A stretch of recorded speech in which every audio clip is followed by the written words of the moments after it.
नमस्कार, आप देख रहे हैं डॉक्टर साहेब, आपके साथ मैं हूँ मुस्कान दर्शकों। आज के इस एपिसोड में हम बात करेंगे एक्लिप्सी के बारे में। हम देखते हैं कई बार ऐसे बहुत सारे लोग हैं जिनको मिर्गी आने की समस्या है और ये कई बार बहुत ज़्यादा घातक भी हो जाता है, कई बार लोगों को कहीं भी आ जाता है। आज हम इसी बारे में तमाम जानकारी लेंगे कि एक्लिप्सी होता क्या है, कैसे लोगों को मिर्गी आता है, ऐसी स्थिति में क्या करने की ज़रूरत है। इसी बारे में तमाम जानकारी लेने के लिए आज हमारे साथ मौजूद है बिहार के जाने-माने न्यूरोलॉजिस्ट डॉक्टर अजय कुमार सिंह और साथ ही आपको बता दें कि ये आईजीएमएस के पूर्व डायरेक्टर भी रह चुके हैं। सर नमस्कार, बहुत-बहुत स्वागत है आपका। सर आपसे जानना चाहेंगे एक्लिप्सी एक ऐसी बीमारी है जो हम देखते हैं कि किसी को भी हो जाता है तो आजू-बाजू के लोग भी काफ़ी ज़्यादा घबरा जाते हैं कि इसे क्या हो गया है। मैं आपसे अ, जानना चाहूँगी कि सर अगर एक्लिप्सी हो तो इसको कैसे समझें, क्या करें और क्या इस पे रिएक्शन देना चाहिए? धन्यवाद मुस्कान कि तुमने मौका दिया और संभवतः आज का जो हम रिकॉर्डिंग कर रहे हैं ये समसामयिक है क्योंकि एपिलेप्सी डे के अवसर पर है। हम लोग 2 बार साल में एपिलेप्सी डे मनाते हैं। एक वर्ल्ड एपिलेप्सी डे जो कि फरवरी के महीने में दूसरे सोमवार को होता है और दूसरा जो हमारा नेशनल एपिलेप्सी डे जो राष्ट्रीय है वो 17 नवंबर को होता है। तो उसके अवसर पर आज हम रिकॉर्डिंग कर रहे हैं और इसमें महत्वपूर्ण चीज़ यह है जानने की कि यह लगभग 1 से 2% जनसंख्या को प्रभावित करती है। यानी है सिर्फ हमारे बिहार राज्य में कम से कम 14 लाख एपिलेप्सी के मरीज हैं। संभवतः इनकी संख्या 28 लाख तक भी हो सकती है।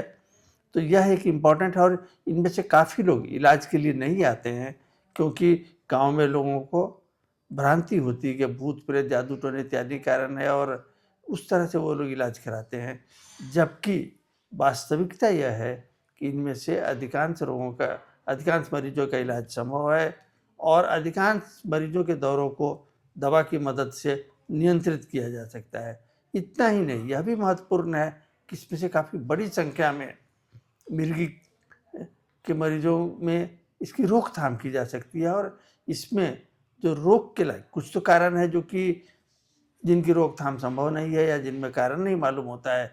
लेकिन जो कारण है जिन्हें रोका जा सकता है उसमें महत्वपूर्ण कारण है जैसे पैदाइश के समय, बर्थ के समय मस्तिष्क को नुकसान या चोट पहुँचना और उसके लिए आवश्यक है कि घर पर नहीं बल्कि अस्पताल में डॉक्टर की देख-रेख में अगर सारे प्रसव हों और जिसके लिए सरकार भी कोशिश कर रही है, हम सब लोग कोशिश कर रहे हैं, तो जो पैदाइश के समय मस्तिष्क को चोट पहुँचती है, उसकी संख्या और उसकी गंभीरता को कम किया जा सकता है और इस तरह से मिर्गी के मरीजों की संख्या में कमी आ सकती है।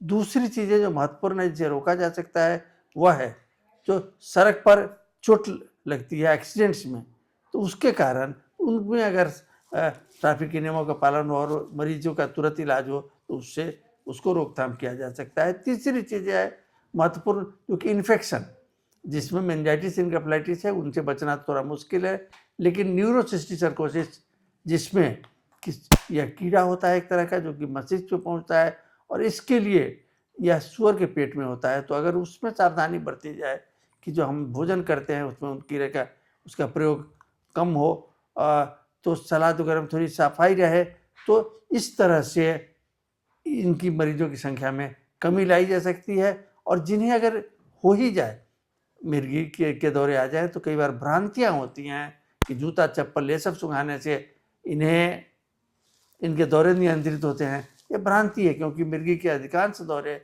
5 मिनट के अंदर खुद ब खुद रुक जाते हैं और इसलिए आवश्यक है कि इनका प्रॉपर विशेषज्ञ द्वारा इलाज कराया जाए और दवाओं से इनके दौरों को नियंत्रित किया जाए। जी। सर बहुत-बहुत शुक्रिया तमाम जानकारी देने के लिए। तो आशा करते हैं दर्शकों कि आप ये भी समझ पाए होंगे कि ये एक्लिप्सी है क्या? जैसा कि डॉक्टर साहब ने बताया कि इसके लक्षण क्या होते हैं, कब ये देखा जाता है, जैसा कि बताया उन्होंने ज़रूर जी, कि कई बार ऐसा देखा जाता है कि एक्लिप्सी जो एक्सीडेंट से भी हो जाता है, एक्सीडेंट आता है उसके बाद देखा जाता है। तो अगर ऐसे कोई भी लक्षण आपको दिखते हैं तो अपने आस-पास के आप न्यूरोलॉजिस्ट से ज़रूर कंसल्ट करें, वरना आगे जाके ये और भी किसी भयावह बीमारी का रूप ले सकता है और इसे जान जाने का भी खतरा हो सकता है आगे जाके। इसलिए ऐसा कुछ भी दिखे तो आप ज़रूर कंसल्ट करें। तो आशा करते हैं जो तमाम जानकारी है आपके लाभदायक रही। तो आज के इस वीडियो में इतना ही। अगर आपने तो मेरे चैनल को सब्सक्राइब